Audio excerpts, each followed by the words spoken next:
All right.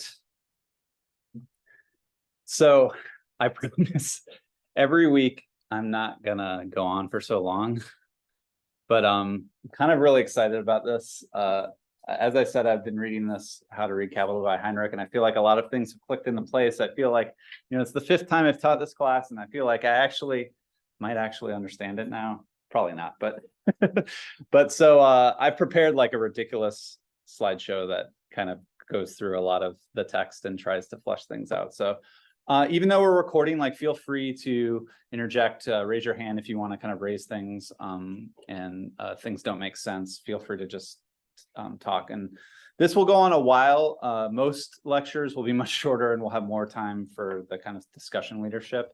But then after this, we can also just take time before the discussion leadership to kind of see if you have questions or, if whatever I've railed or ranted about makes any sense at all, and we can kind of flesh that out. So what I wanted to start with here is that some sort of like preparatory material, which is that, as I said last time, the book and really the series of volumes called Capital are subtitled A Critique of Political Economy. And one thing I didn't say last time that I think is really important is that Marx was kind of engaged in a critique of classical political economy that I would say is like epitomized by Adam Smith. And we kind of want to think about the type of world of commodities and commodity exchange that Adam Smith was kind of engaging with. Does anyone know what year Adam Smith's famous work came out? It's called The Wealth of Nations. It's a very important year in American history. It's 1776. Don't be scared. So Adam Smith himself is engaging with a world of 17th and 18th century economic life, right?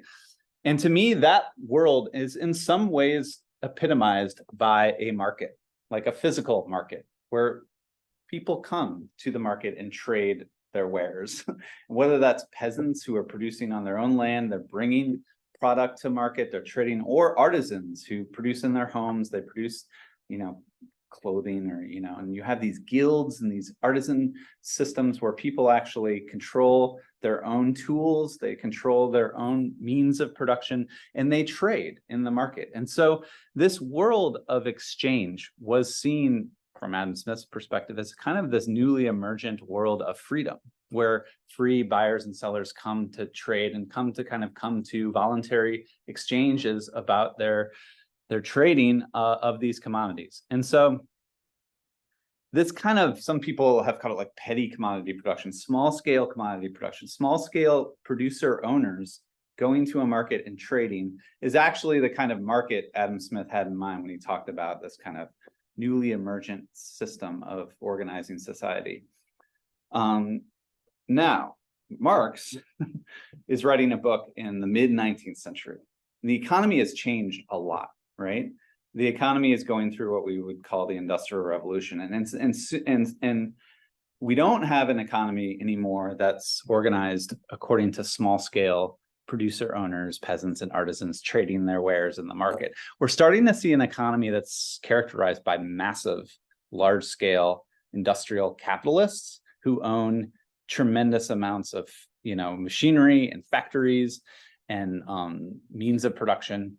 And they are slowly being contrasted with a increasingly propertyless mass of people that we'll eventually talk about, called the proletariat, who don't own land or tools and are not going to the market to trade their wares, but are actually thrown into the market to where they have nothing that they own, and they have nothing to sell but their labor power, where they have to sell their own capacity to work for a wage. And so this newly emergent economy of big capital and the mass of the proletariat is a new kind of economy that's very different than this kind of Adam Smith, like happy world of little traders trading their wares, right? So in many ways, like, Marx is tough on people like Adam Smith, but Adam Smith was trying to interrogate an economy that was actually true at that time, but the economy changes quite significantly in the 19th century, and Marx is trying to kind of like grapple with that. So that's sort of a preparatory statement. Another thing You're going to see this slide come up over and over again, and I'm going to try to take us through all of this, which is why I hope to finish before the class ends. But as you can see, I mean, I actually think it's really useful to always, when you're reading this, flip back to the table of contents and be like, okay, where are we? What are we doing? Because as you can see, this table of contents is quite detailed, and it kind of takes you through each subheading as a new sort of analysis, right? And Harvey and others, I think they're really good at sort of saying Marx is really trying to sort of unfold the analysis by looking at it from Harvey calls them windows. Like, here we're going to look at the commodity, right? Here we're going to look at money, and we're going to kind of slowly introduce new aspects of these relationships onto the ones we've already introduced. And so it's a real sort of step-by-step argument that kind of builds upon itself, right? And so, but as complex and insane as all that is, I just want to sort of relieve you all to note that this is actually quite simple, what we just read. It's about this relation, right? You have a commodity. That's what chapter 1 is called. It's called the commodity, right? You have an exchange relation with something else that we're just going to call money for now. What it could be any commodity, right? We're going to call it the money commodity. So that exchange is indicated by that little hyphen between the C and M. And by the way, chapter 2 is called the process of exchange. Chapter 3 is called money. Or I think it's actually called, I can check, money or the circulation of commodities, right? But it's really kind of focused on money. So chapter 1's really focused on, what's this commodity thing? 2 is on exchange of commodities. 3 is on money. So simple, right? We got it, right? So the way I often start this analysis is, I think we could spend a lot of time on the first sentence because there's a lot going on here, where he says the wealth of societies in which capitalist mode of production prevails. Just there, Marx is talking about societies that have wealth, and he's saying that this thing, a capitalist mode of production, might prevail in the society, which actually means it doesn't subsume and totally characterize society. It's just sort of the overarching mode of production. So again, you might have a capitalist mode of production in a society that also has this kind of small scale peasant production or artisanal production that could be not seen as capitalist, right? And if you're interested, in the 1970s, academic Marxists went wild with what are called the mode of production debates, and they tried to understand how you can kind of like understand a particular society, like say Spain in the 1940s, and you can kind of analyze it through not just capitalism, but different overlapping modes of production. But that wealth appears as, and if anyone's following Harvey lectures, you'll know that Harvey really makes a lot about whenever Marx says appears as, because that's an appearance that kind of hides things from us of the true forces going on, but it appears as an immense collection of commodities. The individual commodity appears as its elementary form. Our investigation, therefore, begins with the analysis of the commodity. Okay, so 2 things. One, I think what Marx is really trying to get us to think about in this chapter and these 3 chapters is not just the commodity itself, but also a capitalist society in which I would refer to as kind of a commodity society, in which commodities aren't just sort of little incidental parts of the economy that kind of, people produce their own means of subsistence and use values for their own use and then trade a little bit of extra stuff at the end of the day. But that commodities are it's what some Marxists would call generalized commodity production, where all of economic life is sort of subsumed through commodity exchange. And the most important way to think about this is that this is relatively new in history. Those who took 273 will remember that a world in which people make their living through accessing money and commodities, as opposed to just producing their livelihood directly through nature and the land, that world of commodity-based social reproduction and reproduction of life is way new and different and not normal for human society. And so Marx is trying to kind of get at here a society where all of economic life is structured through these commodity exchanges and commodity relations. In that type of society, another weird sort of thing happens, which is that there becomes a part of social life that we start to refer to as the economy, that is seen as a sort of self-regulating, naturalistic force of nature that sort of does its own thing. And this is what Adam Smith himself was trying to investigate when he starts to talk about, famously, like the idea of the invisible hand of the market, sort of guiding these market exchange relations through a kind of what some people have called like self-regulating forces of markets. And as this view of an economy that's structured by kind of market logics and exchange relations that are sort of natural and self-regulating, you start to get this view that like we should leave this realm called the economy to its own self-regulation, right? And that therefore there's another realm that you might call politics or government or political intervention that you want to keep kind of separate from that realm of the economy.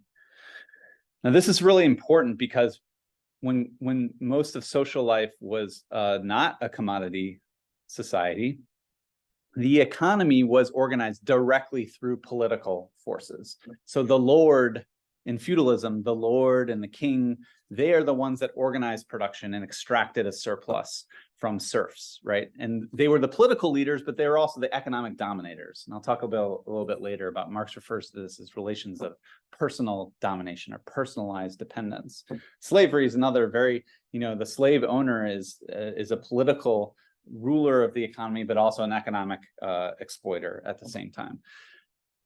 So the political and economic are like fused in feudalism, but in capitalism, you start to see this realm we call the economy start to sort of separate itself, and we start to want to organize social life where we let this thing called the economy be free from interventions from society itself. And that's new. That's really weird, and that's sort of what characterizes capitalism as something different.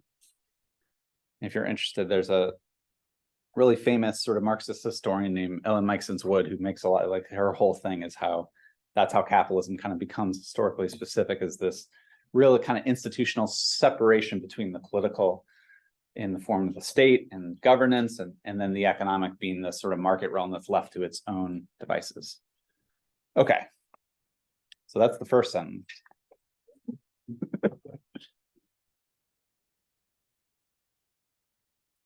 Now, this is going to be something I'm harping on. We get into the commodity. As you can see, the first section is called the two factors of the commodity. And what we're going to see throughout this book is that everything Marx is looking at has a dual character, right? There's this kind of, and this, you could call it dialectical. There's this dialectical analysis where he's really trying to analyze a dual character. But to me, you can read through this entire book, and this dual character is structured by this duality, where you have the real world, the concrete, he often talks about sensuous, material world of life and use value and commodities, but then that is always on top of a more abstract world of value relations, right? Which are, and I say abstract because as we get into, value is about abstracting from this sort of concrete world. And that's, money itself, as we'll get into, is sort of the reason why it's such a powerful technology of money, is that it's abstracted from all the different specific use values that you could access that money with. But the book itself is constantly trying to present to you a kind of analysis that's looking at the real world on one side, but this kind of abstract forces of value in money on the other, and how capitalism is really is a system that starts to sort of subjugate the real concrete material world to the imperatives of this abstract world of value, right? And that's kind of what structures this relationship. So we're going to go down the list. The first is, obviously, we have a commodity.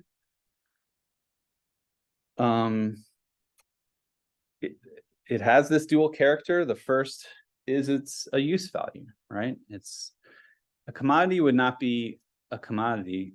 And it's funny, I don't think Marx ever says that, but like we can say that, commodity is a thing produced for exchange, right? For its purpose is to be exchanged on a market. So that's what kind of defines in the textbook way a commodity. But if you're going to produce something for exchange, it has to be something useful to someone else, right? It has to be a social need or something useful. And if we think about, and this is a phrase that comes up in the text a lot, the world of commodities, which I really think is important because it's about literally millions of different things that are traded in this system that attach the name commodity to them. From a use value perspective, they're all different, right? Qualitatively different. They're all materially different. And in Marx, again, I think when he talks about use value right off the bat, he calls it the material content of wealth. So when you pile up the immense collection of commodities, that's what this is, right? They're all, performing different use values. To me, this is allowing me to type text. This allows you to become addicted to commodities in horrible ways. This allows you to drink water. This allows you to read. And all of them are different, right? And they have this sensuous, qualitative, different relation. It's important to note that there's a lot of use values in the world that aren't commodities, right? You can go to your backyard, produce a tomato, bite into it, useful value, but not a commodity. You're not. Now, if you take that tomato and go to the market to try to sell it, then it's a commodity, right? We're all breathing air, very useful value, but not something that's traded, except if you go to the gas station where they have those air machines, then you have to pay money for the commodity. Now, that's the use value. That's the concrete side of the commodity. The more quantitative and abstract side is the fact that in order to be a commodity, it can't just be a use value. It has to be an exchange value, which means it has to be exchangeable with the whole world of commodities, right? And this is the kind of key to understanding, Marx says many times, like commodity seems just obvious, right? And it's just a very straightforward thing, right? But it's quite wild to consider, how is it that we live in this society where every commodity could be exchanged with every other commodity in equivalent increments? So one time I went on Google shopping and found, I don't know why I chose 1628, but 1628, you can see that all of these very different use values, you have, I don't even know, aluminum post, a 12-can cooler, a pad folio, I guess that you put an iPad in there, some sort of plunger material, whatever. They're all very, very different things, but yet all of them are determined at equal values, right? So there is something wild in this society where we say these very, very, very different things, and we could add thousands of other things that cost 1628, and we just say they're all equal to one another. They're all equal in value. And it's that equivalence that allows us to live in this society in which we just trade the world of commodities with one another. And that is the sort of puzzle that he's trying to get. How does this society work in which we're able to kind of do this and act like this is normal and this is okay? And so the exchange value is the kind of quantitative proportions into which commodities exchange. Now, those quantitative proportions, we'll get into it. I mean, eventually these would be called prices, right? But they don't have to be prices. They could be quantities of other commodities, as we learn in subsequent sections.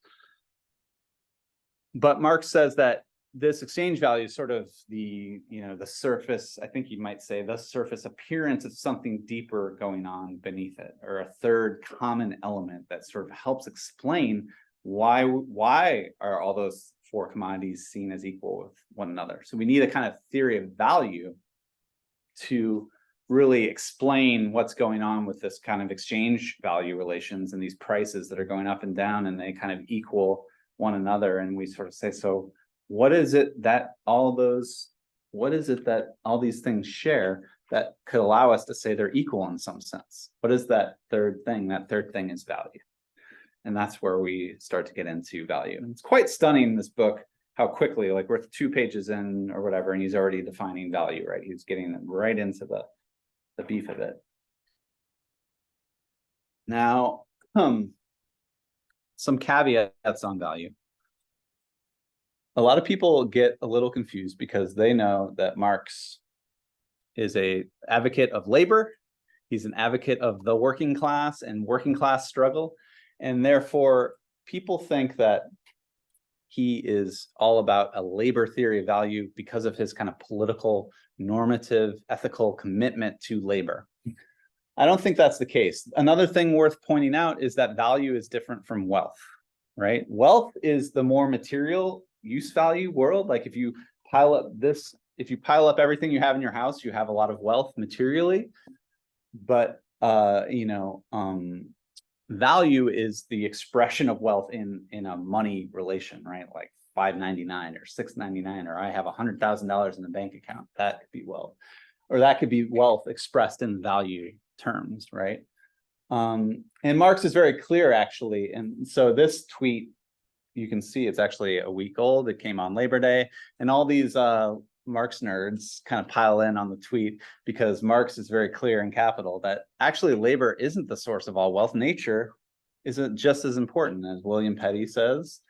And this is very sexist language. So, Marx, 19th century guy, labor is the father, earth is the mother. And there's a famous passage where Marx critiques a German political program called the Gotha program, where their first slogan is labor creates all wealth. And he's like, this is dumb. Nature's just as important. So those of us who care about ecological Marxism, we kind of glom onto this because we're like, look, he's not just a labor guy. He thinks nature is crucial to wealth, right? In the material sensuous sense, right? But value-wise, he does think that it's rooted in labor. But before I get to that, more caveats. So Marx's value theory is not a normative or political labor theory. This is not his theory to try to prove that labor deserves all this value and labor creates all the value and whatever. And a lot of Marxist movements throughout history probably misinterpreted Marx's value theory and used it in more these normative terms, and that's fine, right? And they were quite successful for many decades, but us nerds can be like, you didn't read it right, you didn't know what his theory was trying to get at. Another thing that confuses people is I think Marx's theory is not what Diane Elson in this incredible essay. Can you all see this? Is this clear? Okay. She calls it, it's not a mathematico-logical theory of price formation. So Marx's goal is not to give you a predictive theory of how prices are going to be formed in an economy like they would down the hall in the economics department. Like they're very concerned with prices and price formation. It's not meant to really be about predicting prices in the way that a theory of value might be assumed to be. So then what is it? This is my newest version of what it is. This is just me. I think it's a critical social theory of a society structured by market domination. So again, a society in which we trade commodities and we start to act as if this market is something out of our control and something we can't really control. By the way, I cite this really incredible book that makes this case that Marx's value theory is a theory of what he calls, I believe, abstract or impersonal domination. And he tries to argue that Marx came out of a Republican political lineage and not the Trump Republican, but the sort of republicanism that has its roots in kind of, Roman thought, but then a lot of left-wing socialists in the 19th century were trying to harness republicanism, and the way in which they harnessed it was through basically their main thing was critiquing all forms of domination and a politics of freedom from domination. And obviously, coming out of the French Revolution, you have a lot of movements that are trying to throw off the shackles of the monarchy and kind of like kings dominating and the divine right of kings and all this stuff. But what Roberts argues is that Marx is arguing that we actually live in a society where domination is structured through market relations, and we're we have a society in which we're out of control and we're completely subjected to this market rule. And this is an impersonal and abstract form of domination, but it's a domination that does not make us free, right? And if we want to be free, we have to throw off the shackles of not just the king, but the market, right? So that's what I think is really critical. That's what I think Marx is trying to lay out with this theory of value. And again, that's just my take. I mean, 5 years from now, I'll be like, oh, 2023 me, I was so dumb, I didn't get this. Because again, I'm still trying to figure out what it is. But this is my take for now. Okay, so once he gets to value, you can see use value, and he kind of, in the table of contents, he skips over exchange value. And sometimes he uses those words interchangeably.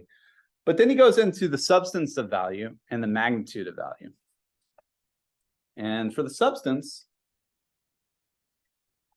he says that, again, if all these things are seen as equal, it can't really have anything to do with their particular use values that allows such different use values to be equitable with 1628, right? So if we disregard their use value, he sort of makes this assertion, right? The only thing that remains is that they are products of human labor, right? And this, I think, is sort of crucial to Marx's theory of value as a social process, because really, who brings commodities to market but human beings, right? That's just a human process. I've often read this passage and wonder, can we think of any commodities that are not products of human labor? Anything come to mind? Yeah.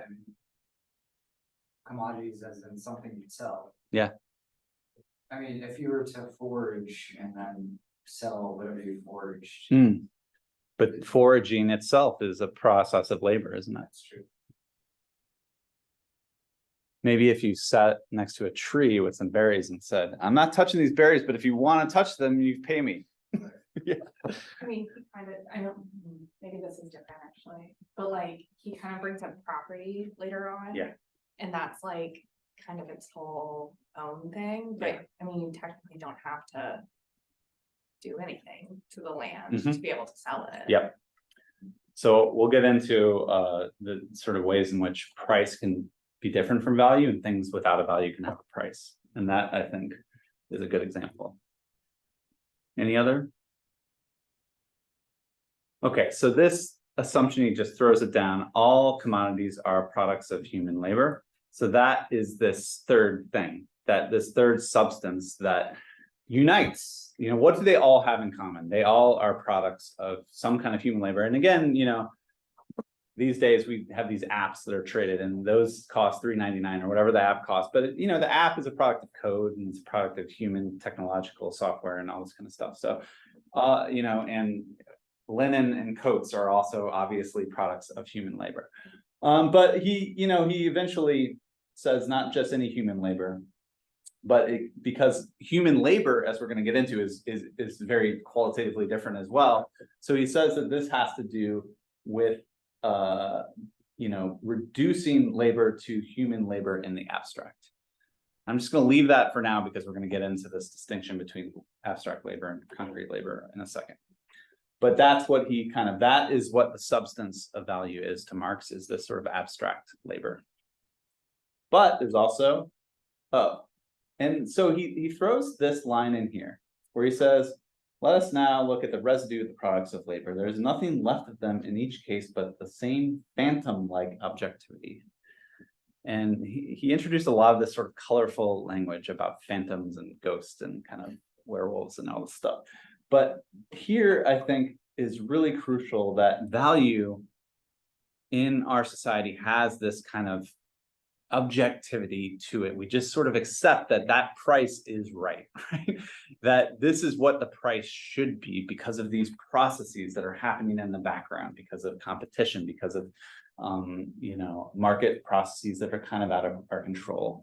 One sort of breakthrough moment is when I was reading Heinrich, and he said that, you know, one definition of objective is independent of human manipulation, right?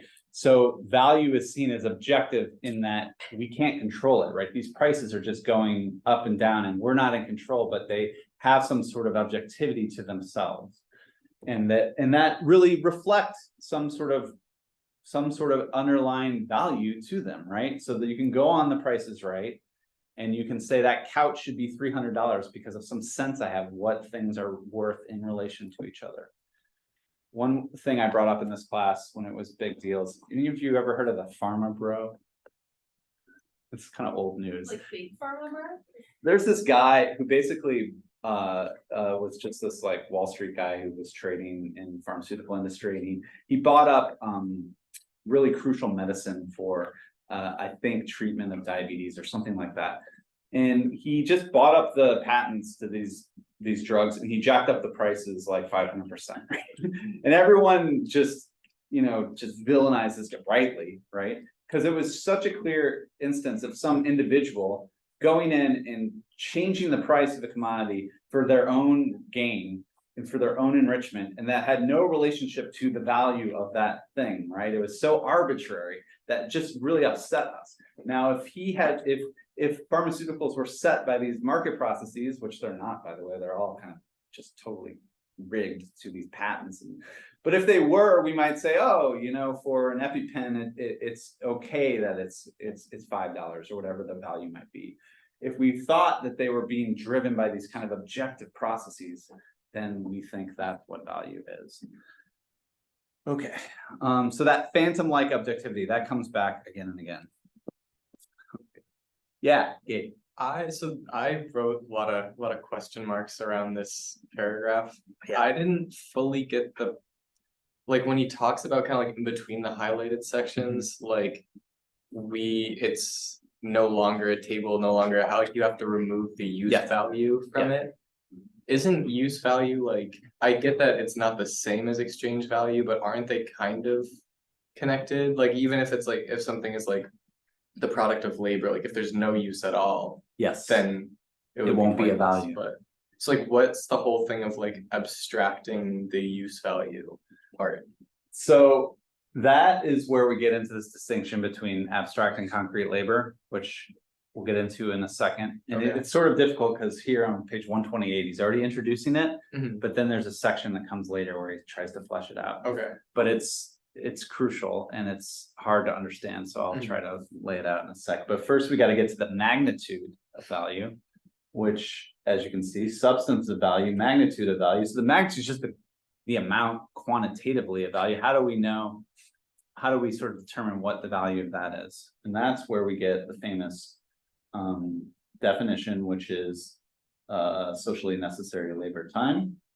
So he says, if you go down right here, the total labor power of society, which is manifested in the values of and there's that phrase, the world of commodities. Count here as one homogeneous mass of human labor power, although composed of innumerable individual units of labor power. Each of these units is the same as any other to the extent that it is character of socially average unit of labor power and acts of such. Only needs in order to produce a commodity the labor time which is necessary on average, in other words, socially necessary. Socially necessary labor time is the labor time required to produce any use value under conditions of production of normal for a given society and with the average degree of skill and intensity of the labor prevalent in that society. So here the time element of labor introduces, that's what determines the amount of value. How much time does it take to produce something, right? And you can really flesh this out when you start to think about how we live in a society that's really dominated by a kind of time discipline, and how we're always kind of trying to be productive in increments of time. And that kind of, there's a very famous book by E.P. Thompson called The Making of the English Working Class. And it's about how you subject the working class to a new way of organizing time through hours and clocking in and clocking out and factory bells. And this kind of time discipline had nothing to do with how workers organize their lives with seasons and, the daily flow of nature and stuff like this. So time is really crucial here. But as he says later, if it's just time, then the lazier worker who spends more time would be able to get more value, right? So the socially necessary part is that the time it takes to produce commodity is not in the control of any individual producer, because they're all competing to figure out the most efficient way to produce a commodity. And if they take too long, they'll be beat out by someone who's able to produce it in a shorter time. So I use this example. Imagine we have, I'll just say it, 4 pairs of shoes, all valued at $60. They all use the same methods of shoe production, the same machines, the same types of skills of workers, and they produce the shoes, and each of them with that production system, it takes them, let's say, 8 minutes per shoe. Okay, and so they're pumping out the shoes, they're selling them for $60. And as you said, Gabe, like, you still have to have people that want those shoes to pay the $60. But let's assume the people are there. So you have this like nice system. Now, if any one of these shoemakers starts to sort of slack off and they're taking 15 minutes a shoe, they're gonna be like, God, our costs are going up. We got to try to sell this for $80, and they're gonna be screwed out of the market, right? But let's imagine our friends, the New Balance, which I happen to be wearing. It's a lame thing to say right now, but imagine they invent a new machine that speeds up the production system and some new glue or something that makes it really fast, and they can now produce shoes in 4 minutes, let's say. And then they realize like they can go into the market and they can sell these shoes for $40, right? And all these other shoemakers are used to the old method and they've been selling it for $60. It's been working out fine, but now they got New Balance, who's got this new, faster method of producing shoes, and they're starting to capture the market. So what do these other shoemakers have to do? They have to adapt, right, to the new method. And they have to figure out how to impose a new time discipline on production to produce shoes in 4 minutes, whereas before they were producing them in 8 minutes. And so it's this relentless kind of competition between producers that's sort of this, again, oftentimes feeling of domination, like you have to keep up with the competition, keep up with the socially necessary or normal time of production. Otherwise, you're going to be pushed out of the market. So, but then in this whole process, let's say all these shoemakers adopt the new machine and the new technology, suddenly all of them can produce shoes in 4 minutes, and all of them are now going to try to sell their shoes for $40 instead of $60. So through this process, and we'll get into this in chapter 12, but through this process of competition, you actually can see how value can be reduced, right, through competition by shortening the amount of time it takes to produce these things. Okay, so now we have some sense of what value is, maybe, substance and magnitude. Now we can get into Gabe's concern, which has haunted me for many years teaching this class, is how the hell to understand what the hell concrete and abstract labor are. So again, staying to our little framework here, like there's always these two dual sides. So we have concrete labor, and for lack of a better example, we can have Lenin and we can have a code, right? And those things are products of qualitatively, just like the use values are these are qualitatively different use values, qualitatively different concrete labor that goes into producing these items, tailoring, weaving, whatever, electronic manufacture, typesetting, all these different, and they're all different, right? So again, the question is how you take these products of such different concrete labor and then say they're somehow equal. And that has to do with abstract labor. And that's the process through which we abstract from all this different labor that goes into it and say it's part of a equal social substance that we can call labor. What does that mean? One thing worth pointing out is that, Marx labels section 2, the dual character, still dual, right, of labor embodied in commodities, right? And I think this has been a breakthrough for me, is that he's talking about the labor embodied in commodities. He's not talking about so much of labor out in the world of us like banging on things and producing things.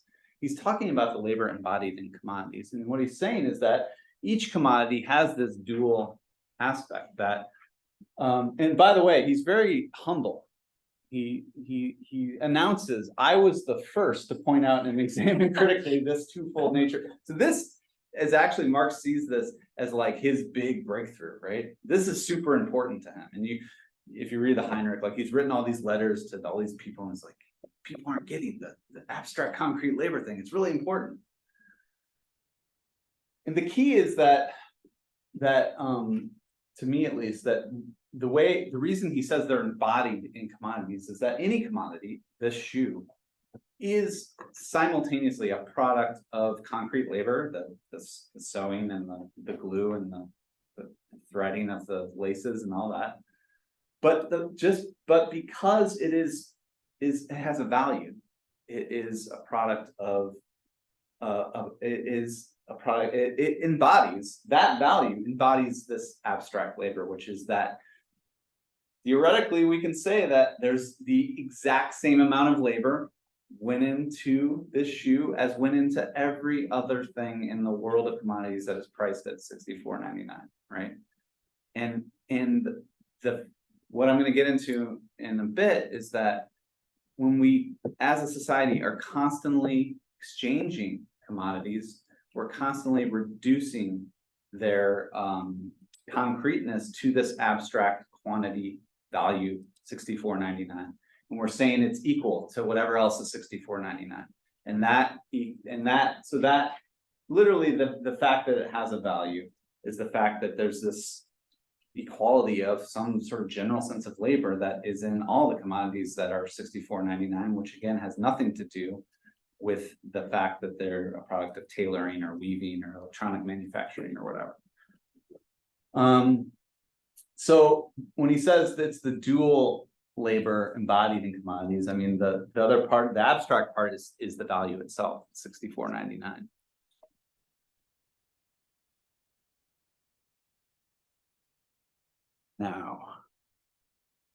Now there's not a section on this, but I think to understand this more, I think it's important to understand another distinction that Marx gets into, which is crucial for me, and I think it's helped me figure out a lot of stuff, which is that there's also this weird thing in commodity society where we organize society through what he calls private labor.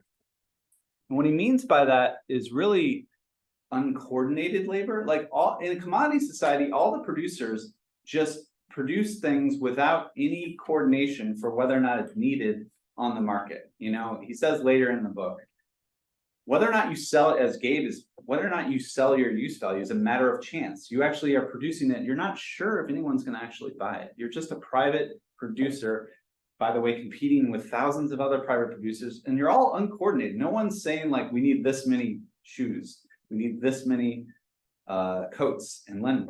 It's just all being undertaken by independent private operators. But yet all of labor is socially coordinated through what, so in a commodity society, how do we coordinate all these scattered private producers? What's the process of coordination? What would we characterize it as? Yeah. The division of labor? So, you know, every society has division of labor. So like you can have like a monarchy that says like, you've got to do this and you've got to do that. So that's not, but we coordinate our division of labor through a particular process in capitalism that's sort of specific. So if you're producing hats, how are you going to know if society needs hats? Yeah. Job market itself. Well, the hat market more particularly, right? So you're going to go to the market and say, hey, hats for sale, who wants them? And someone says hats, and you're like, oh, thank God, someone's buying hats, right? So social labor is coordinated. This independent private labor is all scattered and uncoordinated. The social coordination happens through exchange. It's through this process of exchanging commodities is how we coordinate all this stuff. And it's really wild because you would hope we'd have more sort of planning and coordination of our economic society. No, we just leave it to this sort of haphazard exchange relations that are always going up and down. We don't. So I'm going to jump ahead to the fetishism section because he says it so clearly. He says the production of commodities must be fully developed before the scientific convention emerges from experience itself that all the different kinds of private labor, which are carried out independently of each other and yet as spontaneously developed branches of the social division of labor, are in a situation of all-around dependence on each other and are continually being reduced to the quantitative proportions in which society requires to them. So this division of labor is a division of labor, but it's coordinated through this kind of like wacky anarchic exchange relations where, you know, if you're producing hats, but you know, they're for a team that is it just lost the World Series and the hats say that won the world, like all of a sudden the social division of labor says we don't want these hats, right? And so exchange is what coordinates this kind of independent, scattered private laborers who do production without any knowledge or forethought of whether it's going to be consummated. So Marx starts to actually, way before in this section, he starts to flesh out this kind of relationship between private and social labor, where he says, in a commodity society, it's only these producers of mutually independent acts of labor performed in isolation, right? Again, if you're producing a hat, you're just doing it in your own little hat factory. You're not really talking to the other hat producers or the other banana producers or whatever. And then you're going to take it to the market and then hope for the best, right? But you're not sure if anyone's going to buy it. And he says later that in a society whose products generally assume the form of commodities, i.e. a society of commodity producers, the qualitative difference between useful forms of labor, which are carried out independently and privately by individual producers, develops into a complex system, a social division of labor. And that social system is coordinated through exchange. And he starts to say this where he starts to say, we're going to do in this book, we know labor, if value is labor, labor comes in different skills, and there's very skilled labor, there's very complex labor. And he tries to say that we're just going to say all labor is simple labor, right? We're just going to reduce all labor to this simple form and say if you have a higher skilled labor, you know, you can just say that, you know, it's 25 increments of the simple labor and just say it's scale it up, right? But he says that this reduction of all labor to simple labor it happens all the time through when we exchange products, we're reducing the different labor that goes into it to a quantitative equality equivalent of the value relation. So he says a commodity may be an outcome of the most complicated labor, but through its value, it is posited as equal to the product of simple labor. Hence, it represents only a specific quantity of simple labor. The various proportions in which different kinds of labor are reduced to simple labor as their unit of measurement are established by a social process that goes behind the backs of producers. These proportions, therefore, appear to producers to have been handed down by tradition and almost natural. This phrase, behind the backs of producers, is so crucial because again, production is organized privately and people are uncoordinated. They're just scattered about producing. But the process that coordinates them is happening out behind their backs in the market and all these exchange relations. And, you know, it's a matter of chance whether or not they're going to succeed on the market, whether or not their production is a useful part of the social division of labor or not, right?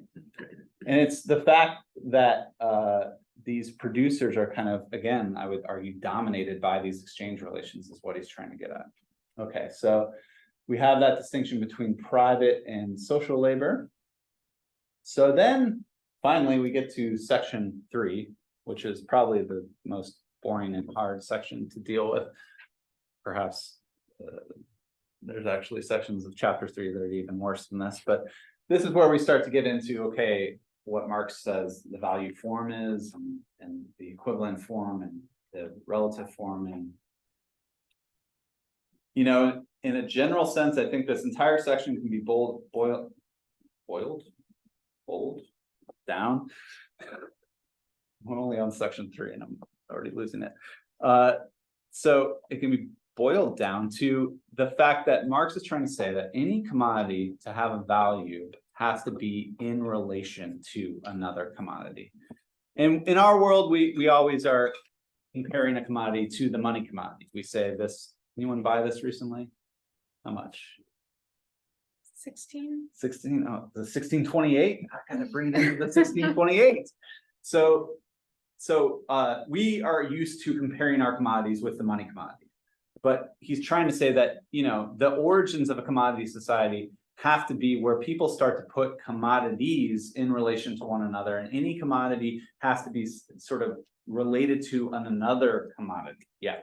So when we were talking about abstract labor giving the value to a commodity, is that because labor in it of itself is a commodity? And so it has value, and so it gives the product value? Wait, did that? I'm gonna get into this in a second. My theory now is that the labor doesn't give anything to the value in the production process, but it's actually when traders exchange commodities and reduce them to these equivalents, that's the process that kind of reduces it to this sort of abstract equal labor. So that's what the abstract labor is. Yeah. Is that a commodity? Like, because it's the person selling their labor power? So we're gonna introduce labor power next week, Okay. and it is sold as a commodity. And the Yeah. question we start to ask is then, what's the value of that?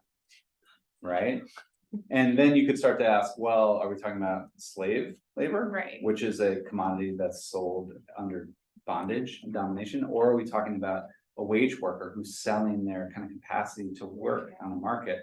And so how you think through the value relations there is very important. I was just thinking, because like if you're comparing a commodity to another one to get its value, like that was the train of thought. Well, yeah, so again, Marx starts here with linen and coats, right? And he says both of them are products of labor, right? And those labors, he hasn't really introduced the commodity labor power, but you could say they're both produced by that commodity, we could say, and that a certain amount of that labor power is embodied in that commodity if they are seen as equal. And we could say an equal amount of labor power is embodied in that commodity. So the key is, he says that any value relation has to have these two forms, and one is the relative form. And I put it on the use value side because it's the commodity that is the use value commodity. So he talks about there's linen and there's the coat, right? He says that any commodity has to express its value in another commodity. So he says the linen expresses its value in the coat, which is the equivalent commodity, right? And all commodity relations have to have these two forms. And again, we just learned our book was the equivalent. Sorry, no, the relative form was our book, and the equivalent form was this thing called money that emerges as the universal equivalent that we said is 16. I'm just going to say it's 1628 for this book, and so that equivalent form of value was expressed in the money commodity. But because the equivalent form is trying to express the kind of value, it's on the abstract side, right? And eventually it becomes so abstract it's money, right? But for the time being, we still have to have some other commodity that we trade or express value with as equal for commodities to actually work. And so that's why he starts with just two ordinary use value commodities, linen and coats. And he goes, you know, I actually, in the interest of time, I cannot go through each of these, but he gets into the relative form quite deeply. And then once he gets to part 3, the equivalent form, he gets into what I consider to be quite interesting, which is he introduces what he calls the peculiarities of the equivalent form. I wonder if there could be a translation that says the contradictions, because it seems to me like he's talking about kind of some contradictions here, which are more these flashpoint term that Marxists use, contradictions. But for whatever reason, the English translation says the peculiarities. The first one that strikes us when we reflect on the equivalent form is that the use value becomes the form of appearance of its opposite value. Okay, we're getting kind of wild here, right? So in this case, a coat, which I have one here, you all might have one, is a very important use value, but in this relation, it's trying to express the value of the linen external to itself. But it's a use value, right? Now, just because it's a coat doesn't mean if it were to be money, say it's money commodity gold still has a lot of use values, but it's expressing the value of whatever of the book, let's say, commodity that's being expressed. So that's a peculiarity. That's sort of weird. It's sort of a contradiction of that form, of the equivalent form. Similarly, the equivalent form possesses a second peculiarity. Concrete labor becomes the form of manifestation of its opposite, abstract human labor. So these are going through the things I've already gone through, but they're trying to show that this equivalent form is really kind of weird because it's trying to express something that's its opposite. So in the case of the coat, is tailoring, whatever labor process makes a coat, weaving or tailoring, is this sort of stand-in for the abstract labor that underlies all the world of commodities, right?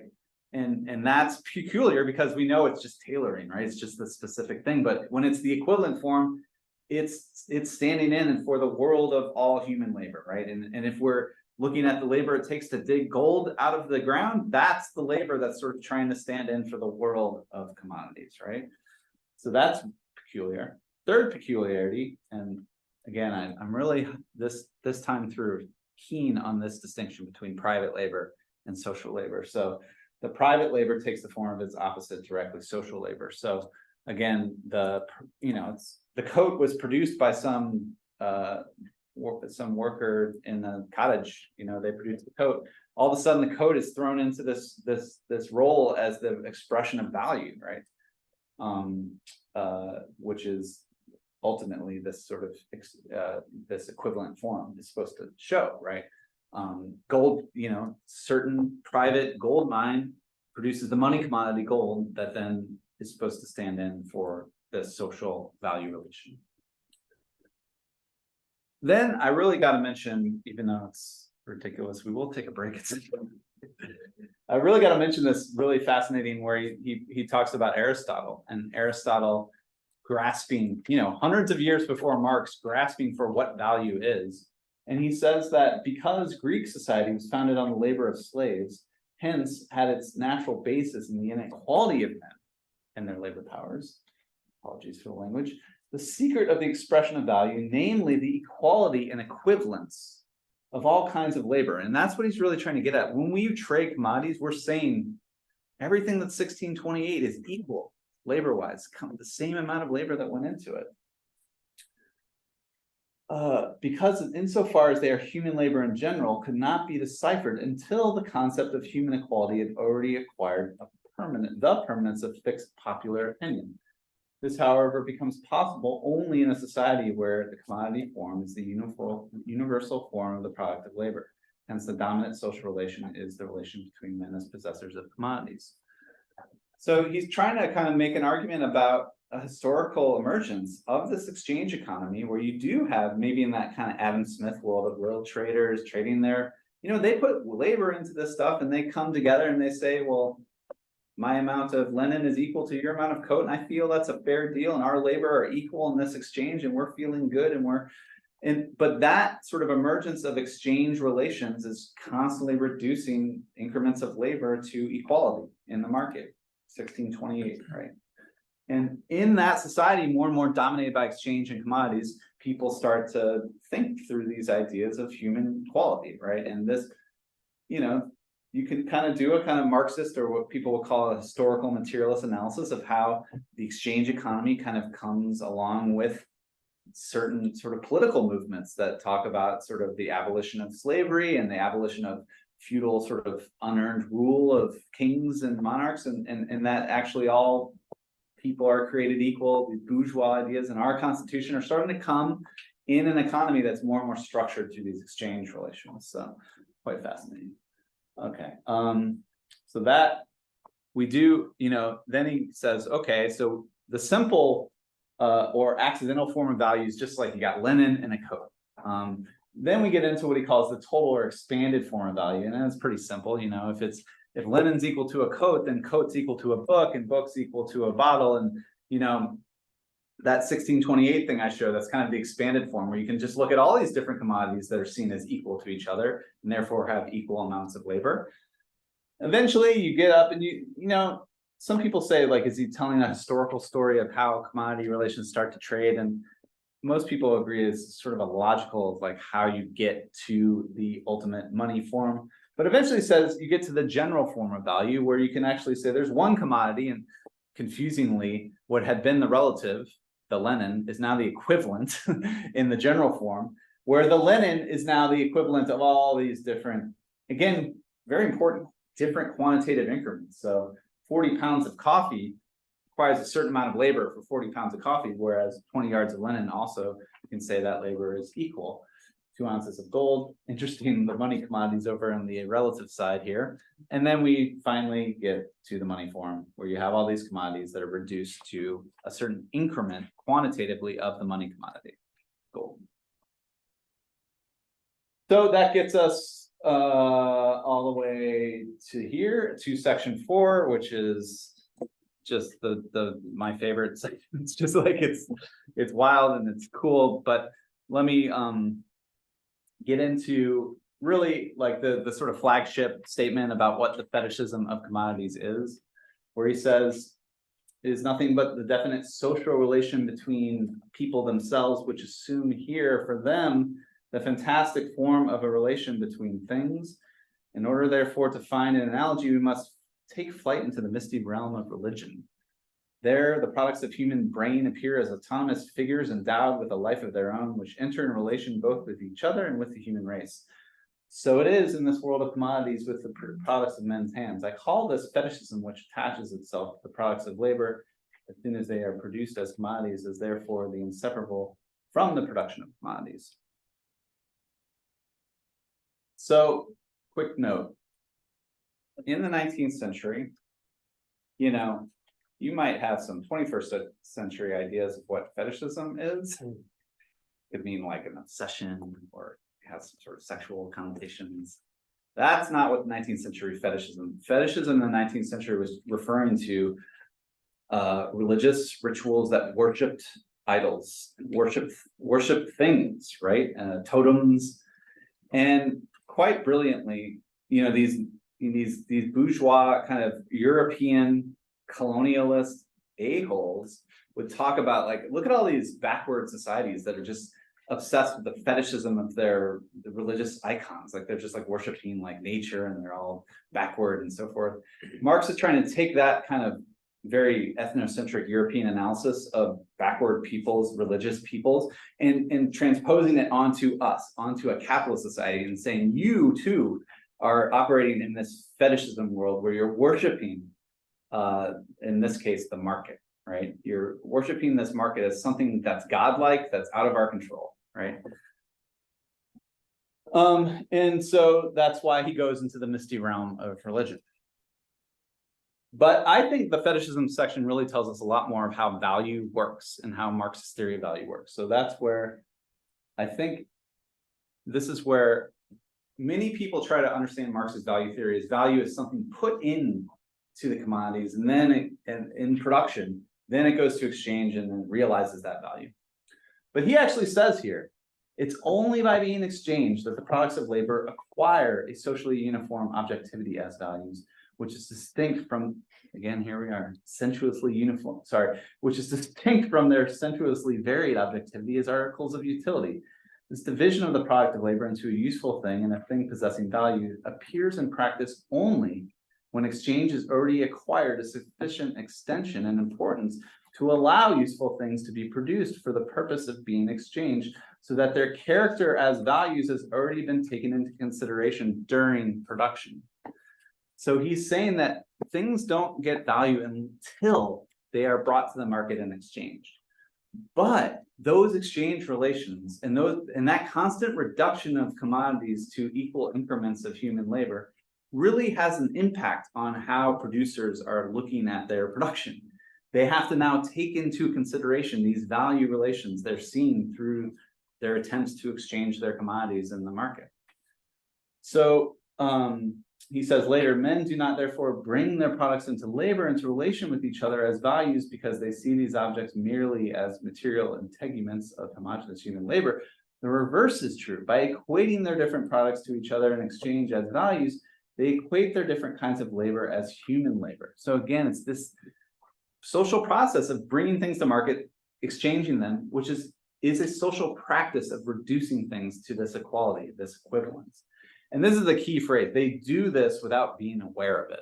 And I had to leave that off because the page ends there. They do it without being aware of it, which means when you're going to the market, you're not thinking, I want to exchange my commodity for equal increments of abstract labor. You're thinking, I want to get the best of my commodity. I want to trade it for the best value.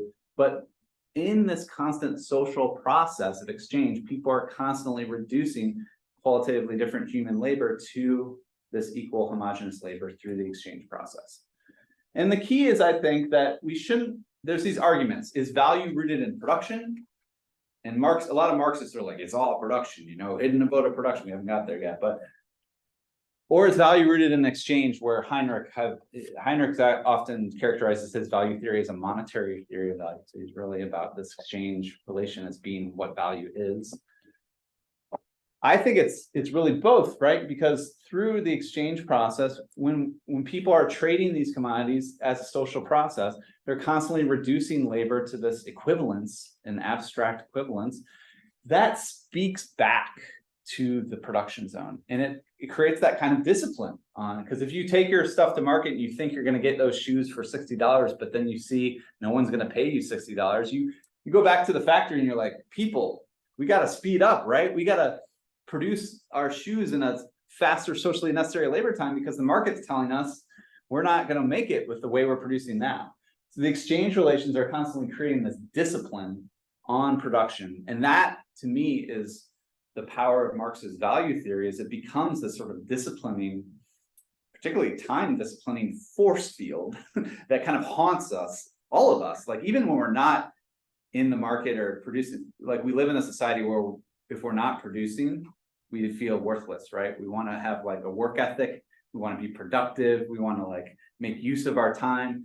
That is the value form of our commodity society that sort of is always sort of dominating us and forcing us to produce things more efficiently, more quickly, more. And if we don't, we'll be sort of destroyed through market competition. We'll be thrown out of business. We'll be thrown on the street, right? And so it's in that process of exchange that is where the producers sort of learn if their commodities are socially valid and are useful to society. And if they learn they're not, they have to go back and rearrange, restructure production in a frantic, haphazard way to adapt to these conditions. So this is where I see the fetishism section outlines the commodity exchange system as a system of domination. And I think he says it pretty clearly. The value character of the product of labor become firmly established only when they act as magnitudes of value. These magnitudes vary continually, independently of the will, foreknowledge, and actions of the exchangers. Their own movement within society has for them the form of a movement made by things, and these things, far from being under their control, in fact, control them. And that's, again, he's talking about how, you know, we don't have any control over this system. And that's a passage I read earlier to try to understand this kind of private social labor. Later, he says, by the way, Heinrich says this word should say forms, not formulas. So these forms, which bear the unmistakable stamp of belonging to a social formation in which the process of production has mastery over man instead of its opposite. So we live in a society in which the economic system is dominating us, not the opposite, right? We don't feel in control of this system. We feel subjugated, dominated. And the key thing that I think Robert's book fleshes out is that it's not even capitalists who are owners in this system, they are dominated by it as well. They don't feel in control. They're anxious. And he talks about the anxiety of capitalists, sort of anxious, trying to get the workers to work faster because they're anxious about the market, right? Are they going to win in the market? Or are they going to lose? They're anxious. The workers are not feeling great either. So it's a system where everyone, even if you have wealth and power, you're feeling anxious. You're feeling dominated by this system out of our control, this force of the market. Okay, and then he really wants to contrast that with different historical modes of production. And this is what I mentioned earlier, like feudalism, you knew who was dominating you. It wasn't this abstract force of the market. It was like the lord, right? Or the slave owner who whipped you and dominated you directly through these personal relations of dependence. So a society in which, and he kind of tries, before he gets to this, he talks about like a Robinson Crusoe where Robinson Crusoe on the island, he was in control of his economy. He produced all his things, right? In this society, like, people are dominated, but they know who's dominating them. It's the king, it's the Lord. And so capitalism is a system where we're dominated by this abstract force in the market. And of course, by the way, he doesn't talk about communism or socialism much, but in this section, he gives us a little hint that let us finally imagine for a change an association of free humans working with the means of production held in common and expending their many different forms of labor power in full awareness of a single social labor force. So that to him is socialism, where we take back control of this system, right? And we can now plan and control our social interchange with the economy. He says later, the veil is not removed from the countenance of the social life process, the process of material production, until it becomes production by freely associated people and stands under their conscious and planned control. So that is to him totally different than capitalism, where we're not in control. But he does say this, however, requires a society that possesses the material foundation or a series of material conditions of existence, which in their turn are the natural and spontaneous product of a long and tormented historical development.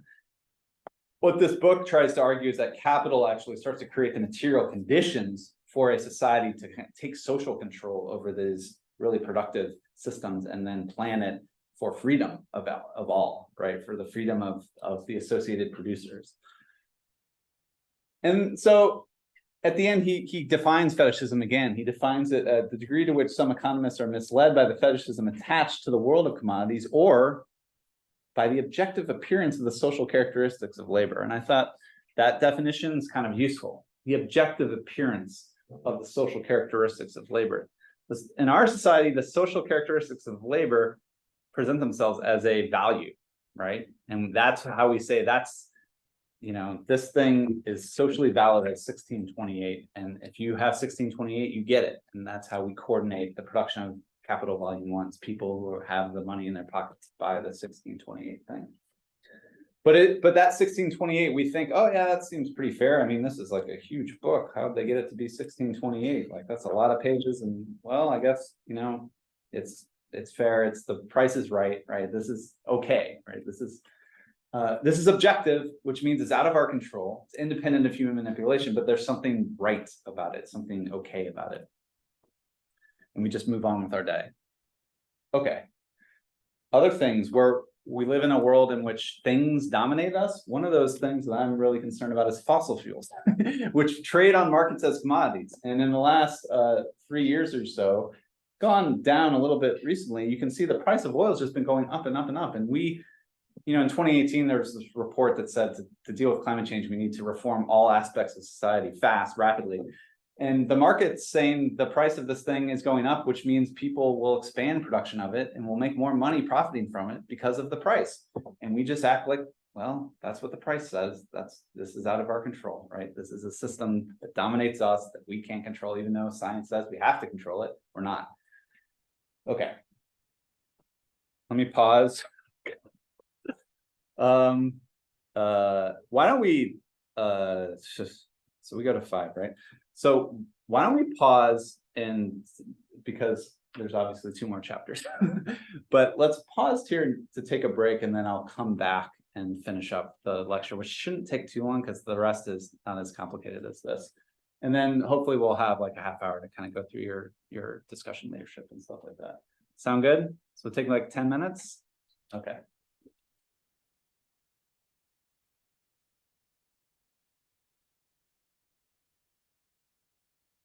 Pause. All right, back at it.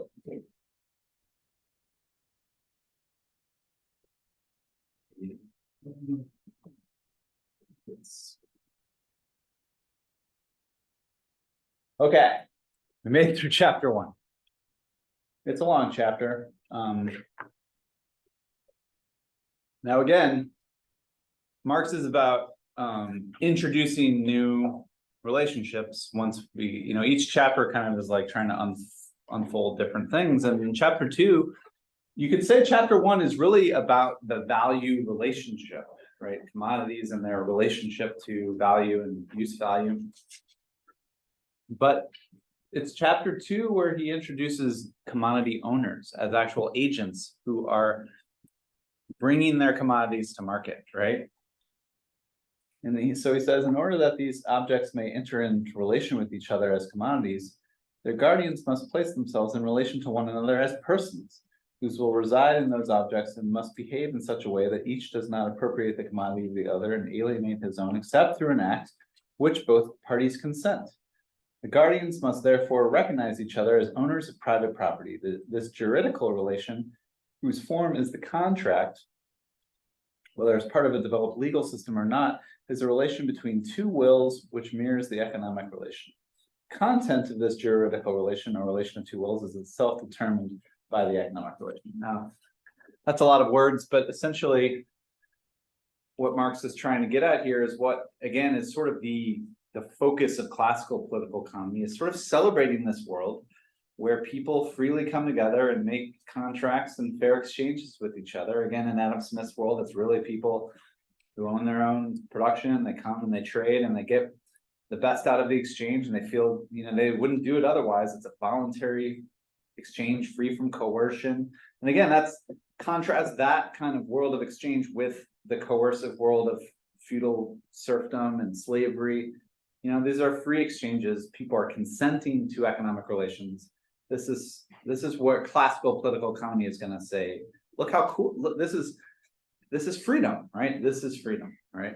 So the exchange relation, that's why I think Marx spends so much time in this book kind of laying out the nature of exchange relations. It's because this is where classical political economy wants to spend all their time, talking about how wonderful this world of exchange is, how it's based about freedom, voluntariness, and all this stuff.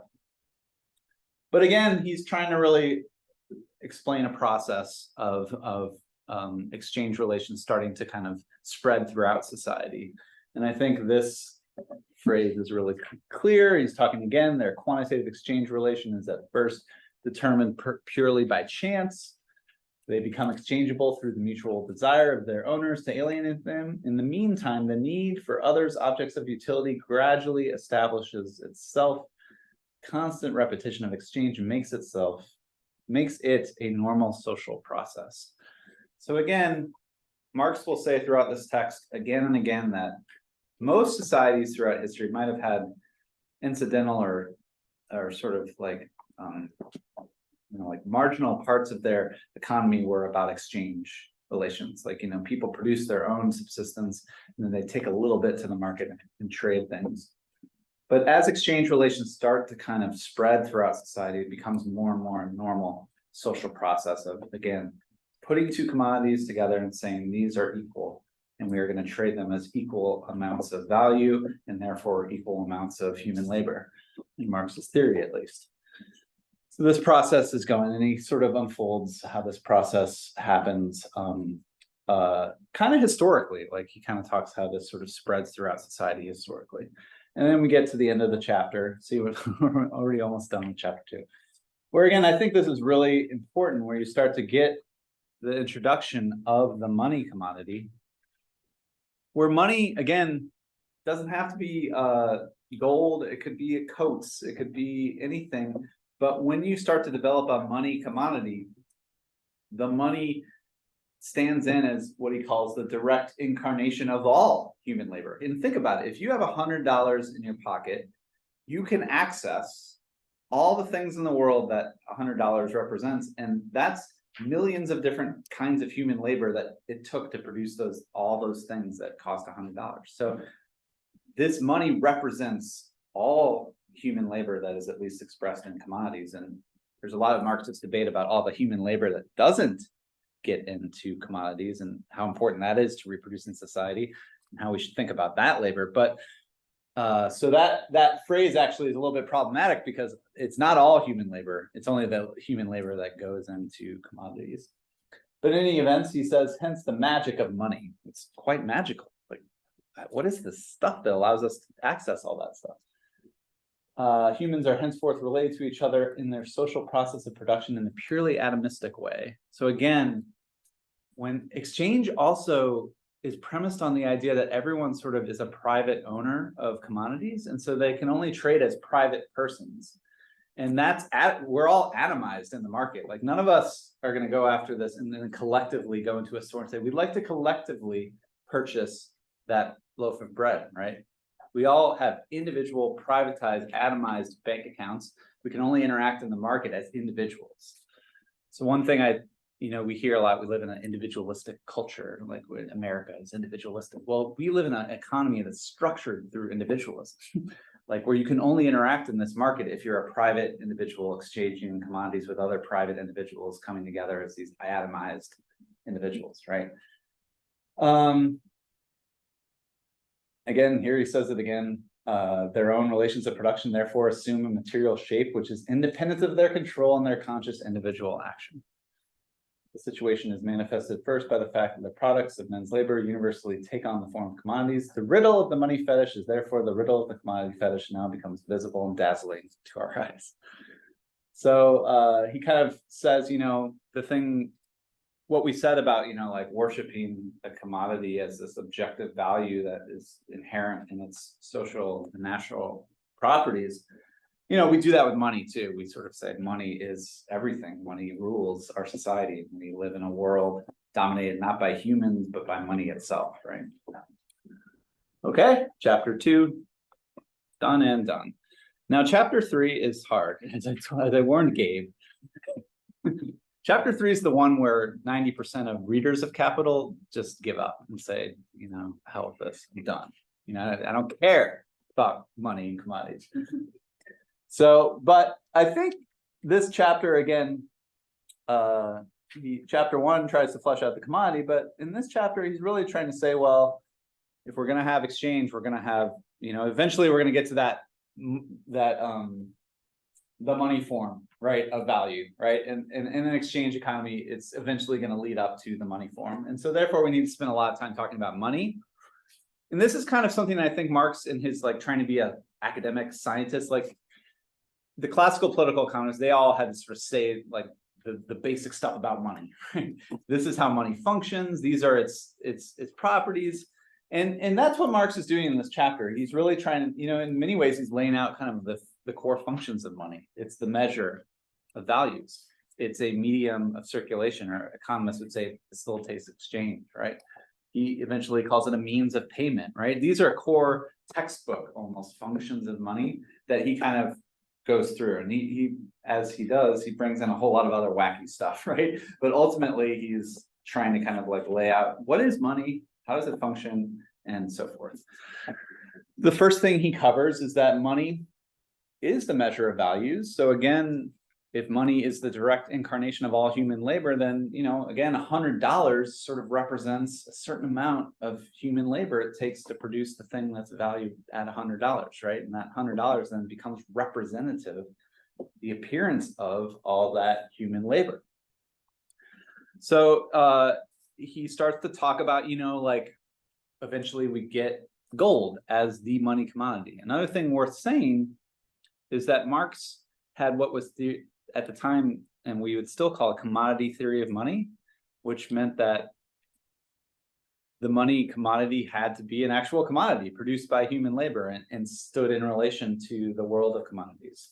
Gold is one of those. It takes human labor to produce gold. It takes human labor to produce silver. We don't live in that world anymore.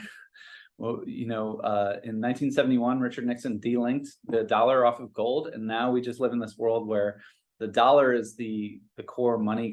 I don't even know if you call it commodity, but it's the money of, you call it a commodity. It's the money commodity, but it's not backed by any physical labor-based commodity. And so there's kind of questions about Marx's monetary theory. Does it really translate much to this world that we live in today? I think it does, but he is ultimately he's undergoing under the assumption that there is a actual labor-based commodity that plays the role as the money commodity, and it's ultimately going to be gold, right? And so in this section, he will do the very basic stuff. Gold's good as a money commodity because you can divide it up into ounces, and it's it's easily to exchange. It facilitates exchange. It has these sort of even use value properties that allow it to play the role of the money commodity, whereas something like a coat actually wouldn't play that role very well. Gold kind of has these again, contradictorily, it has these use values that make it conducive to being the money commodity. And he kind of lays all that out. But I think the most important thing he gets at here is that when you start to get money in commodities, you start to get prices, and prices are sort of going every which way. And Marx wants to make clear that price is not the same as value. And that because value relations are always going, prices are always going up and down with supply and demand, they might diverge from the real value in terms of how much labor it takes to produce a commodity. So he says the possibility, therefore, of a quantitative incongruity, so quantitative inconsistency between price and the magnitude of value, i.e. the possibility that price may diverge from the magnitude of value, it's inherent in the price form itself. This is not a defect, but on contrary, it makes this form the adequate one for a mode of production whose laws can only assert themselves as blindly operating averages between constant irregularities. Somehow I missed in the fetishism section, I think it's in the slideshow, but there's a quote where he says value asserts itself like a law, like gravity. And that's kind of, again, the system that dominates us. But again, like oil, something I've studied, the price of it's always going up and down, and that constant fluctuation doesn't mean the amount of labor it takes to produce oil is going up and down in that rapidity, and that the fluctuations of prices are going to go around a certain kind of values. And so they can be quantitative incongruous because of the nature of prices, right? They're just always going to be going up and down. And so the economist down the hall who would say like, oh, my, supply and demand equilibrium, that's value, that's how it works. Marx says that doesn't really explain what's underlying these value relations. Why do they equilibrate at these certain levels? And he argues it's about how much labor time it takes to produce those things. He also says qualitatively, the price form is not only compatible with the quantitative incongruity, but also a harbor of a qualitative contradiction or peculiarity, whichever you want to say, with the result that the price ceases to altogether express value, despite the fact that money is nothing but the value form of commodities. Things which in and of themselves are not commodities, such as conscience, honor, can be offered for sale by their holders and thus acquire the form of commodities through their price. So this is where, nowadays, like there's these things, I think they're called NFTs. They're like little like JPEGs of something, and they just become valuable somehow because they're scarce and people trade them. And those, I think you could argue, are products of labor, and so they have some kind of value. But the way in which like we can just put a price on anything in this world is a product of a commodity society where everything's up for sale and everything's being exchanged on the market. So he lays this out that like a lot of times things can capture prices in the market that aren't rooted in these value relations, which have to do with like labor and how much labor it takes.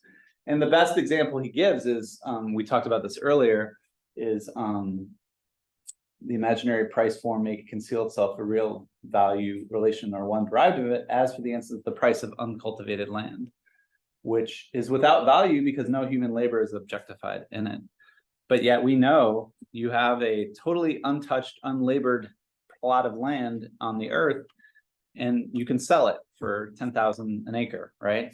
And unfortunately, we won't even understand how that works in this book, but he tries to say that that has to do with property and the fact that certain people can enclose that land and say, if you want to use this land, you got to pay me a rent. And that's about a power relation of land ownership and not necessarily.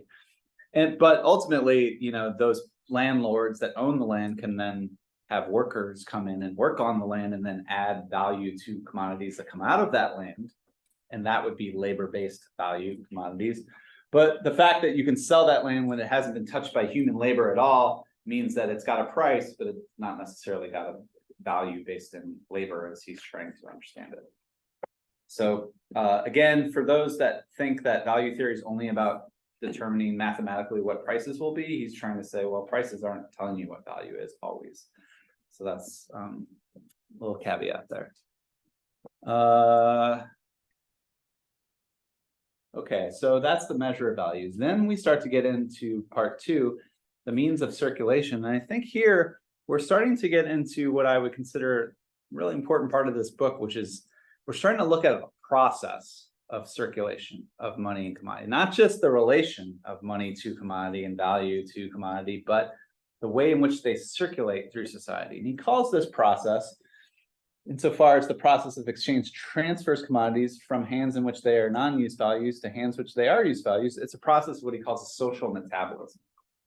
By the way, it's kind of stunning. It says here Marx introduces for the first time the concept of metabolism, but actually it's introduced on like page 134 when he's talking about concrete labor, and labor is nature, and we like have to produce things through nature.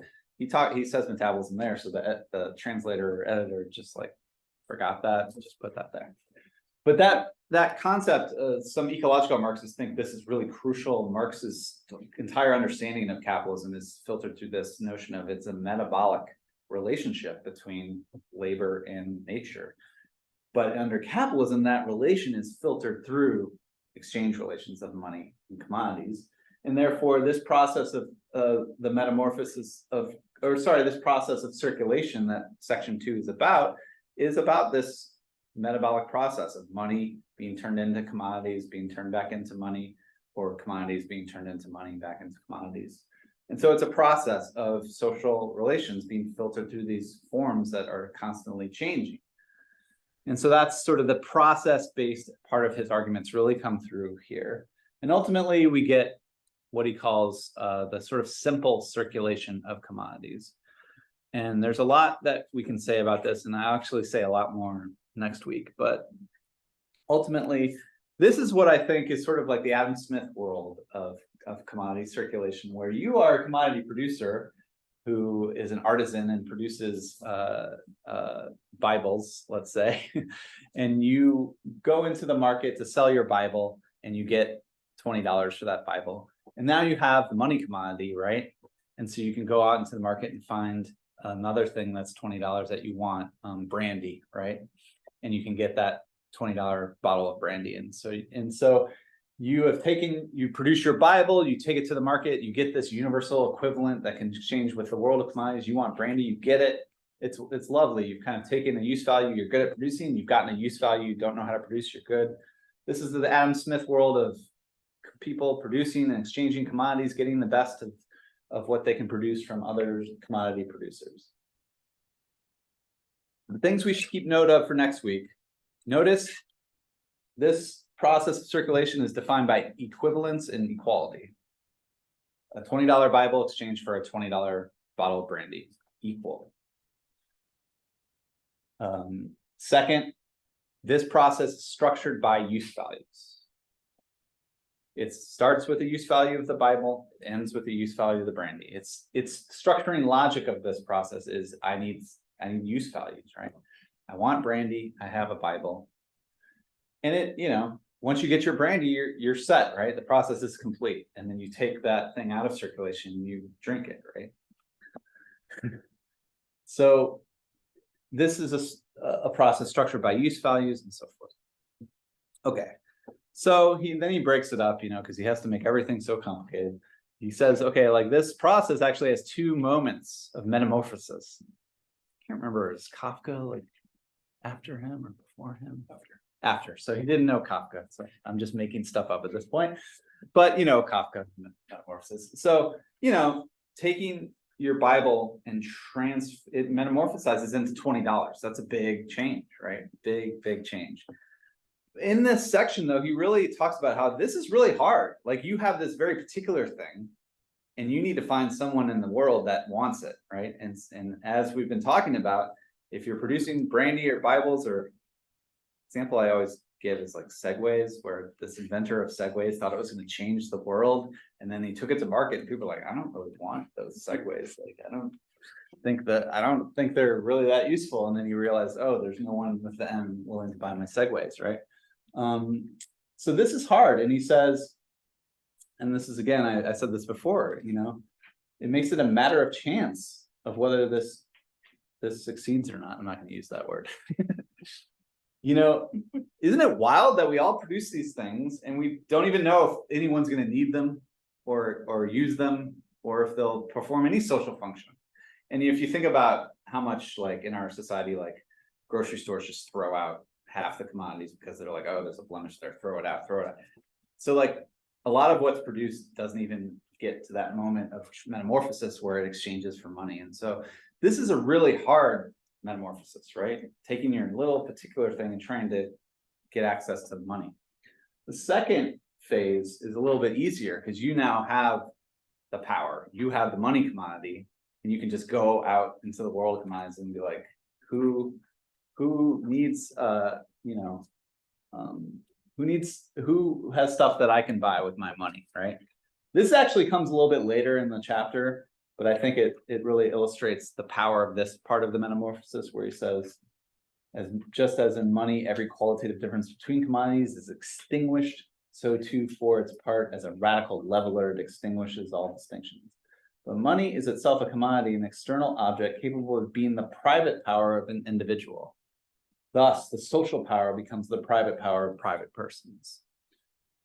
So, and sorry for the 273 people that remember all the examples I use, but I remember I was running down the street, literally jogging down the street, and one guy came up to me and said, I'll give you $20 to help me move this couch up into the apartment. And then I thought, like, $20 could get me some brandy or and I literally stopped and I was like, maybe I will. Yeah, I'll get it. But then I was like, no, I'm not gonna do this. And I went running on. But that showed that money is this social power. It can command people to do things like that. Someone you don't even know will just get up and help you move a couch because you have money, right?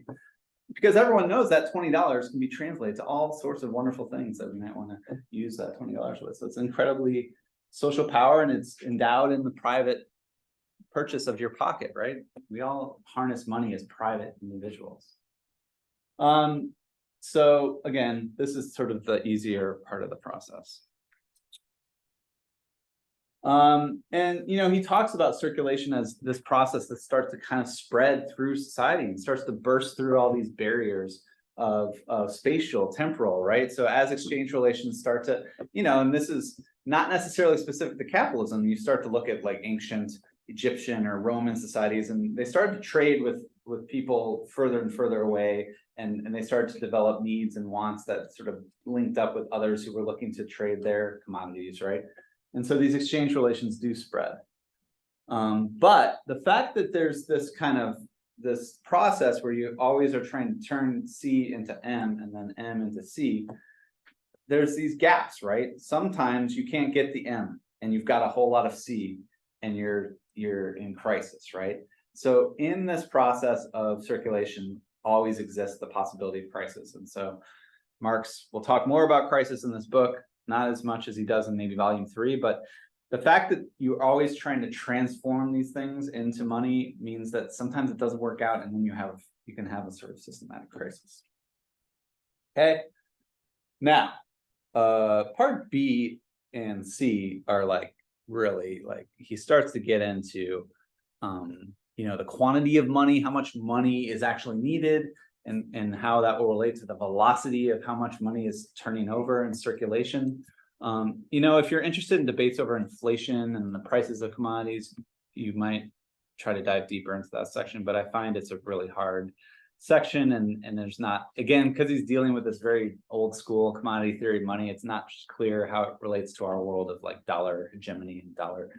But in any event, like that, those sections are really trying to understand how, for a society based on commodity circulation to work, you're going to have a certain amount of money, right? And a certain amount of gold that is sort of fixed and circulating throughout the society. And then eventually you're going to start to take that gold and actually create a representative of the gold commodity, and that could be coin or paper. And then you need a state, he mentions. You need a state to come in and kind of like stamp this as money, right? And then there's these debates about how much paper and coin should we let distribute in relation to how much gold there is. And you probably know in the 19th century, there was a gold standard of money, and people were always trying to link the amount of money circulating in the economy to a fixed amount of gold that was like in reserves. And so these are kind of these debates he's dealing with. And then section 3 is just called money. So it's sort of weird, but he kind of lays out some certain weird, again, peculiarities about how money can function in this type of economy. And the first thing is that one of the problems, if you want this process to keep flowing and M keep going to C and C to M, sometimes people realize M's really cool and they just hold on to it. And that's what hoarding is. So he says, when the circulation of commodities first develops, there also develops the necessity and passionate desire to hold fast to the product of the first metamorphosis. Hold on to the money. But again, that if everyone holds on to the money, that could be a problem. And so he says the money is petrified into a hoard and the seller of commodities becomes a hoarder of money. So there's Mr. Burns hoarding on to his money like a greedy little capitalist. But that, again, you can see how if all capitalists hoarded their money and just put it under their mattress and didn't do anything with it, the whole system would kind of be stuck, right? And so actually there's actually a way in which economics kind of changed the language around this and created a whole theory about crisis. And John Maynard Keynes in the 20th century came up with something, you can barely read that. He came up with this concept of what's called liquidity preference, which means a lot of investors in a capitalist economy might prefer to just hold on to the money rather than invest it in real stuff. So that preference for money creates a crisis tendency where if all the investors are holding on to their money, the system crashes, right? It can't move forward because all the investors are not doing anything. They're just hoarding their money, right? So Marx kind of anticipates a crucial aspect of Keynesian monetary theory a few decades before. And as you can see, that really relates to interest rates, right? Because if interest rates are high, you might say, I'll just put that money in the bank and collect interest on it, right? Unfortunately, Marx doesn't even deal with interest till volume 3. So if you're interested in interest, sorry guys, not really a volume 1 issue. Anyway, so there we go. Another really important function of money is that we don't just use money to buy commodities and enter in these exchange relations. Sometimes we use money as what he calls a means of payment.